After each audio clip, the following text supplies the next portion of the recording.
From the mid-1950s to the late 1960s, nearly 100 years after the Emancipation Proclamation, African Americans in southern states still inhabit a starkly unequal world of segregation and various forms of oppression, including race-inspired violence. Jim Crow laws barred blacks from classrooms and bathrooms, from theaters and train cars, from juries and legislatures. They couldn't go to the same schools as the whites. They were punished, arrested, or put to jail if they didn't obey. Civil rights activists used nonviolent protest and civil disobedience to bring about change. Many leaders from within the African American community and beyond rose to prominence during the Civil Rights era, including Martin Luther King Jr., Rosa Parks, Malcolm X, and many others.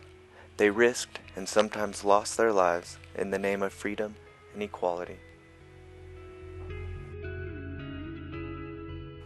Rosa Parks worked as a seamstress at Montgomery Department Store, and after a long day's work, she boarded the bus for home. She took a seat in the black section in the back of the bus. As the bus began to get more crowded, the bus driver moved the black section sign back a couple of rows, telling blacks to get up and move back to make more room for the whites. Rosa Parks refused to stand up, not because she was tired, but because she was sick of giving in. The bus driver called the police, and Rosa was arrested at the scene, and that night she was released for bail. The evening of her arrest, head of NAACP for that area began creating plans for a Montgomery bus boycott.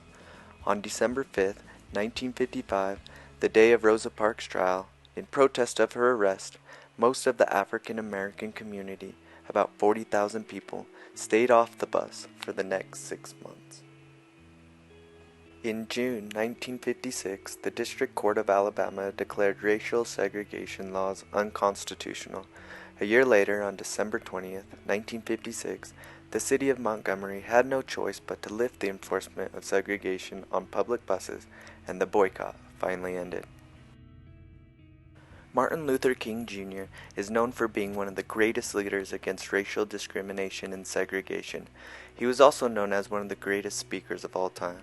In August of 1963, at the March on Washington for Jobs and Freedom, Martin Luther King Jr. delivers his I Have a Dream speech. This speech was focused on the rights of African Americans, but also emphasized his view of unity and friendship throughout the nation. This speech is now considered one of the greatest speeches in American history. Martin was assassinated in 1968. May 17, 1954, the court ruled that segregation in public schools was a direct violation of the Equal Protection Clause of the 14th Amendment. This meant that any public schools that were segregated were breaking the law. After Brown v. Board of Education, an equal public education was a right for any child, no matter their background, race, or upbringing. June 11, 1963, President Kennedy spoke to the public and expressed a desire for a new perspective on civil rights that would extend to all Americans and would protect their voting rights. President Kennedy was assassinated before he could fulfill his vision.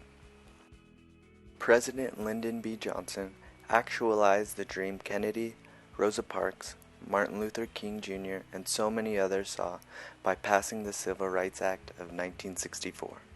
This law resulted in the banning of discrimination and segregation and ensuring voting rights for women and minorities. Roughly a year later, the Voting Rights Act of 1965 would follow suit, protecting and extending the rights to vote to all, regardless of race or color.